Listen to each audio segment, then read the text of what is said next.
Bajaj auto high dividend yield stock, इसके बारे में आज हम बात करने वाले हैं। तो जो व्यूअर्स सिर्फ ये यील्ड कितनी हो सकती है ये जानने के लिए आए हैं, सो 4 से 4.5% की ये डिविडेंड यील्ड हो सकती है, and that to a consistent one.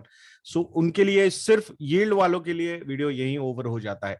अब बात करते हैं डिविडेंड यील्ड कैसे कंसिस्टेंटली रह सकती है, क्या क्या चीजें बजाज ऑटो यहाँ पे इंप्लीमेंट करता हुआ नजर आ सकता है। तो ये सारी अगर जानकारी आपको चाहिए तो आप पूरा डिटेल वीडियो ये देख सकते हो। एक स्क्रीन शेयर करने वाला हूं मैं।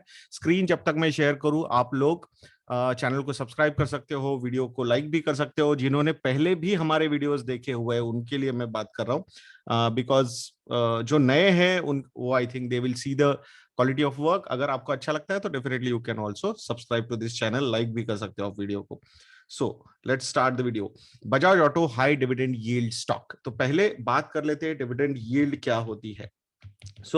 जो कंपनीज डिक्लेयर करती है कि हमने 500% का डिविडेंड दिया, 200% का डिविडेंड दिया, 300% का डिविडेंड दिया, तो उसका मतलब ये होता है कि भाई फेस वैल्यू के कंपैरिजन में उन्होंने कितना डिविडेंड दिया है। It has nothing to do with dividend yield as such. So dividend yield क्या होती है? Dividend yield is equal to actual dividend जो कंपनी देती है divided by current market price of stock.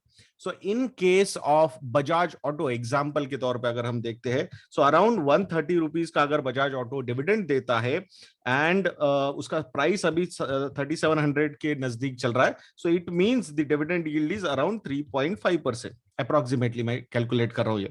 So this is the dividend yield. तो ये जो dividend yield है, ऐसा लगता है कि 4 to 4.5% तक कंसिस्टेंटली बजाज ऑटो दे सकता है with the new policy which they have adopted. अब वो क्या है उसके बारे में हम बात करते हैं। तो बजाज ऑटो ये जो कंपनी है, उनका ये कहना है कि जो भी स्टैंड अलोन प्रॉफिट रहने वाले हमारे, मतलब जो कोर बिजनेस है उनका ऑटो का, वहां से जो भी स्टैंड अलोन प्रॉफिट्स आएंगे उनके, उस प्रॉफिट में से 90% जो प्रॉफिट होगा वो डिविडेंड बोल के दे देंगे। सो ईयरली अगर 4 से 5 हजार करोड़ रुपए का अगर इनका प्रॉफिट होता है, 4 से 5 हजार करोड़ रुपए का प्रॉफिट, नेट प्रॉफिट की बात मैं कर रहा हूं जो कंपनी डिक्लेयर करती है, तो ये जो प्रॉफिट होता है उसमें से अराउंड 90%, मतलब 3600 करोड़ टू 4500 करोड़, यहां तक का, depending on 4 to 5,000 crore rupees of profit, इतना प्रॉफिट वो डिविडेंड के तौर पे डिस्ट्रीब्यूट कर देंगे। अब नॉर्मली जो कंपनी पहले ये करती थी वो around 50 to 60% of their profits they use to distribute as dividends, but now they want to go up to 90%। ऐसा सेम सिनारियो हमने आईटीसी में भी देखा है, इसके बारे में बात करेंगे। सो एक कंजर्वेटिव इन्वेस्टर अगर होता है तो उसके लिए काफी अच्छा लगता है ये डिविडेंड। अगर रेगुलरली 4 से 5% का डिविडेंड आपके अकाउंट में आ रहा है ऑफ द इन्वेस्टमेंट वैल्यू, तो बहुत सारे लोगों को ये अच्छा भी लग सकता है। बहुत सारे कंजर्वेटिव इन्वेस्टर्स इसके लिए I think they can go, not a suggestion directly to go and invest, but conservative option क्या होता है कि भाई थोड़ा बहुत कैपिटल एप्रिसिएशन रहे एंड डिविडेंड यील्ड भी काफी अच्छा है, तो there should not be any problem. So उनके लिए वो सही हो सकता है। बट यहाँ पे कंडीशन क्या रखी है? जो 90% जो प्रॉफिट है वो डिस्ट्रीब्यूट करना चाहते हैं एज ए डिविडेंड, तो उसके पीछे की कंडीशन क्या है? उनकी एक कंडीशन है कि उनके पास जो सरप्लस कैश होता है, सरप्लस कैश कंपनी के पास, कि भाई कोई इन्वेस्टमेंट करनी है, कुछ नया प्रोजेक्ट आता है, उनको लगता है कि कोई एडिशनल इन्वेस्टमेंट करनी है, एक्सपेंडिचर करना है, तो वहां पे सारी चीजें अगर उनको चाहिए कंफर्टेबली, तो उनको सरप्लस कैश खुद के पास होनी चाहिए रिजर्व्स एंड सरप्लस में। So that particular cash should be 15,000 crore plus. अगर वो cash at the end of the quarter 15,000 crore plus होगी, then they will distribute 90% of the standalone profits.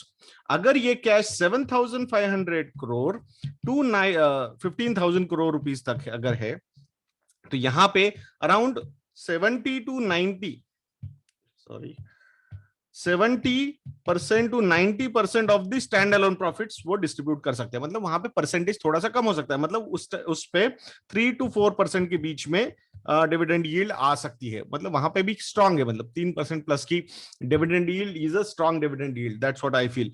अब करंट, मतलब दिसंबर 2020 के जो नंबर्स उन्होंने डिक्लेयर किए, उसके हिसाब से अगर हम देखते हैं तो 16,240 करोड़ रुपीस का उनके पास कैश है, surplus cash.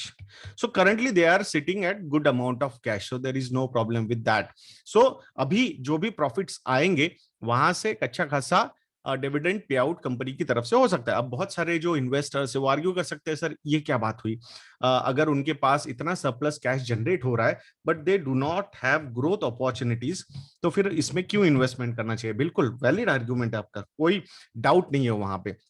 बट अगर अभी जैसे कि आप लोगों ने रिसेंटली देखा है, एक पर्सनल मोबिलिटी में एक बहुत ही बढ़िया ग्रोथ आती हुई नजर आ रही है, that's why people are buying cars, people are buying bikes, तो उसमें इस कंपनी को काफी अच्छा बेनिफिट हुआ है। Even their exports are also doing well. I think last quarter was a blockbuster quarter for Bajaj auto, जो दिसंबर 2020 में एंड हुआ है।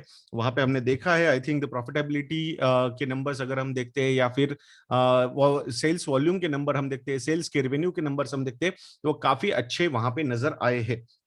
सो overall I think there is no problem as such. So एक कंजर्वेटिव काइंड ऑफ इन्वेस्टर के लिए सही choice हो सकती है, though it is not a direct advice. If you want any kind of direct allocation कितना होना चाहिए कौन से स्टॉक्स में, तो you can go and visit our website investindia.in, और वहां जाके आप हमारे मॉडल पोर्टफोलियोज को सब्सक्राइब कर सकते हो। सो वहां पे अलग अलग मॉडल पोर्टफोलियो हो सकता है, किसी पोर्टफोलियो में बजाज ऑटो पार्टिसिपेट भी कर रहा होगा। अब यहाँ पे जैसे हमने देखा कि कैपिटल रिक्वायरमेंट ज्यादा भी आनी चाहिए, बिकॉज इलेक्ट्रिक व्हीकल्स अगर हम बात करते हैं, तो इलेक्ट्रिक व्हीकल्स में एक अच्छा ग्रोथ अपॉर्चुनिटी प्रेजेंट होता हुआ नजर आ रहा है। तो उसके लिए अराउंड 650 करोड़ रुपीस का एक project already I think they have मतलब they have started working on that particular front. तो उसके लिए 650 करोड़ रुपए बाजू में निकालने की इन्वेस्टमेंट की रिक्वायरमेंट है। तो ऑलरेडी 16,000 करोड़ प्लस उनके पास कैश है। So I don't think there is any problem.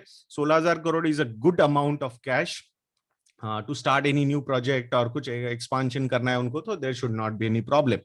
अब यहाँ पे इसका एक ज्यादा बेनिफिट हो सकता है, जो है आपका आरओई जो है, रिटर्न ऑन इक्विटी जो है, वो इंप्रूव हो सकता है।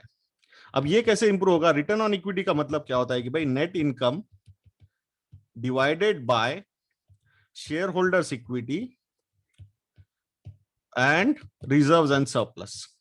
तो यहां पे अगर आप आपके सरप्लस अननेसेसरीली ग्रो नहीं करवा रहे हो, मतलब आपको पता है कि भाई ये नहीं लगने वाले तो मैं क्यों रखूं मेरे पास कैश, तो ये नंबर जो है वो डिनोमिनेटर आपका कंट्रोल्ड रह सकता है, और कंट्रोल्ड डिनोमिनेटर है आपका, एंड जो नेट इनकम है वो इंक्रीज हो रहा है।